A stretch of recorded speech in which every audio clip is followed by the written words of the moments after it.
Hello everybody, it's again your teacher John. Okay, today's lesson is going to be a little bit long, but it's going to be very useful because we're going to know some meanings and uses about the modal verbs. This is a very long topic, so we're going to divide it into different videos. So let's go. Okay, the main modal verbs in English are must, have to, ought to, need to, should, can, could, may, might, will, and shall. Okay, so these modal verbs in Spanish it will be deber, tener que, deber, necesitar, deber, poder, podría, poder, podría. Will no tiene una traducción propia y shall por ende tampoco. So these two modal verbs, they don't have one translation in English, but they are considered also modal verbs. So let's analyze the meanings, but in a very general way.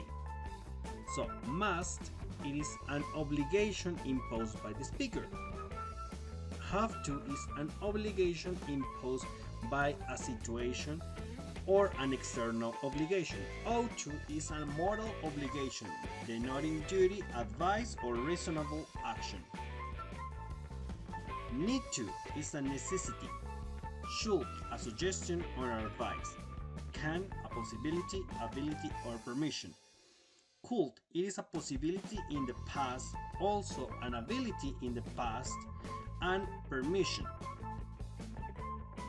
But also it is a present conditional that indicates politeness. May, it's considered as a possibility but also as a permission. Might, it is a possibility but in a higher degree of doubt. So with this modal verb we don't know certainly if the action is possible, but also it is a polite suggestion. Okay, now let's going to see deeper one of the uses of the modal verbs. The first of them are going to be the modals of ability. The modals of ability are can, could, and be able to. Those are the modal verbs that help us to express this degree of ability. But as the modal verb, they have different tenses. The modal verbs, they don't have one specific tense. So with the modal verbs, we can work present and future, but also we can work in the past. Some of them, they can have abilities in the uses in the present, past, and future. This is a good thing about the modal verbs, that they are spread in the timeline of the tenses. So in order, can, it is used to talk about abilities in the present and in the future. Could are for past abilities or abilities that I could do in the past. So abilities in the past. And be able to, we use it in the present, past, and future. Now related to the translation, can is poder, but it is the verb conjugated in Spanish. So poder, yo puedo, tú puedes. But if we are talking about the future, it is with future translation. For example, yo podría, usted podría, él podría. Now, uses in the past. Could is the past of can, but for abilities, just for abilities. So the translation is yo pude, él pudo, ella podía, él podía, and those are and completing those to all the subjects in English. Now, be able to is also to mention about abilities, The good thing about be able to is, as I told you, present, past, and future. And the translation is ser capaz de. That is the main translation of this modal verb. Okay, something that we have to be very careful and we have to pay attention all the time is the structure. What is the structure of the modal verbs? Always I use or I write first the subject, then the modal verb, that it could be all that I mentioned previously, then the main verb, but remember that it always goes in the base form, and finally the complement. For example, I must, yo debo, main, go, ir a dormir. I must go to sleep, yo debo ir a dormir. For example, we can, you can drink some water, usted puede tomar algo de agua. Always that is the structure. Later for the negative part goes after the main verb. Okay? Now, let's analyze the verb, the modal verb can more specifically. We use can to mention that someone has the ability to do something. For example, in this, you can all spell your name. We are mentioning that the B, they have the ability to spell something, or not just the B, but anyone has the ability to run, to ride, to swim. But this ability is in the present. But for example, in this example, anybody can become a computer expert. We are mentioning an ability that it could happen in the future. So this sentence is related for future. So remember that the modal verbs, they have uses in present, past, and future. Okay.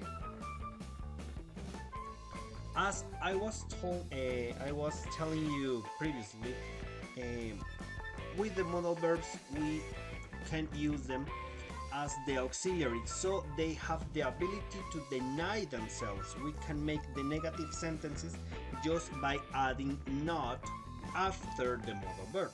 For example, we can use cannot or can't to mention an ability that we don't have to do something. Okay? For example, in this, we cannot dance, or we can say we can't dance. Now, relating to past abilities or abilities in the past, for this one we use could or couldn't or could not. And we are talking about past abilities or skills that we had in some point of our time, but we don't have in this moment. For example, we could run faster than anyone else, but when? In the past. So that means in this moment I can't run as fast as when I was a kid.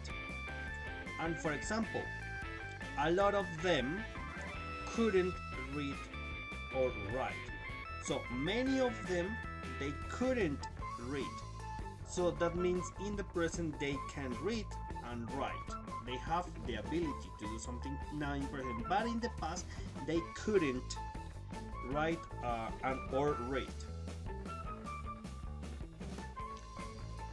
Now, the other uses of be able to mention for abilities that we can do. To say be able to or can is exactly the same. So what is the only difference?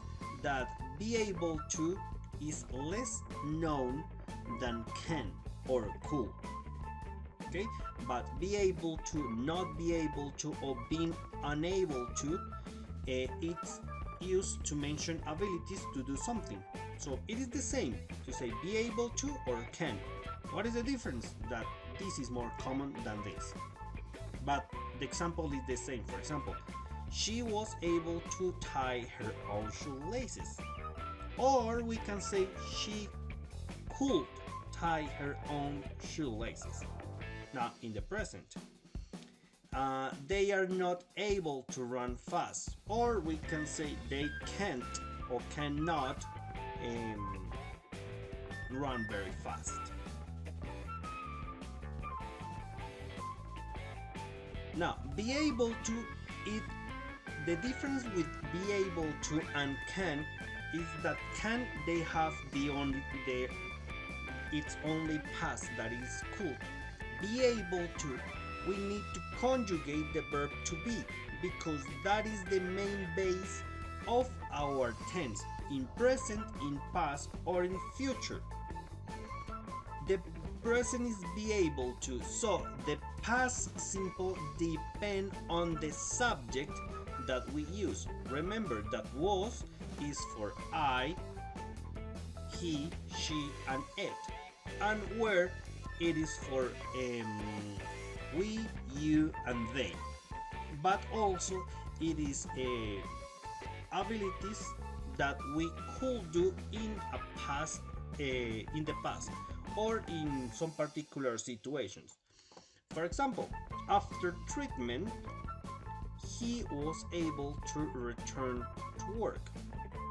Or we can say after treatment, he could return to work. Okay? Or we can say the farmers were able to pay the wages, or the farmers could pay the wages. We are expressing situations in the past or past abilities. Okay? We don't normally use could to mention that someone managed to do something in a particular situation. However, we could use could not or couldn't to say that that person did not manage to do something in a particular situation. So, in particular situations, not in past abilities, we don't use could. Okay? For example, he couldn't stop laughing. This person did not manage to do something. This person, they didn't manage to stop laughing in the particular situation. For example, the particular situation, someone told a joke, so he couldn't manage to stop laughing. So he kept laughing. We can also use can or could with verbs such as see, hear, smell, to say that someone is or was aware of something through one of their senses. So that means that when we are using sensorial verbs, for example, see, could, hear, smell, we can use can or could, because that is an ability that it is natural and it is in our nature to do it. For example, for nature, I can smell, I can see. And if we don't have those abilities because unfortunately we lost one of our senses, we use the can or could in a negative way. For example, I can smell gas, but if I don't have the smell, I say I can't smell the gas. Or in this case, for example, I don't have the sense of the seeing. For example, I can't see her, but if I have it, I can say I can see her. So that was everything for the modals of ability. I hope you can learn a little bit something about the modal verbs. So thank you, see you in the next video.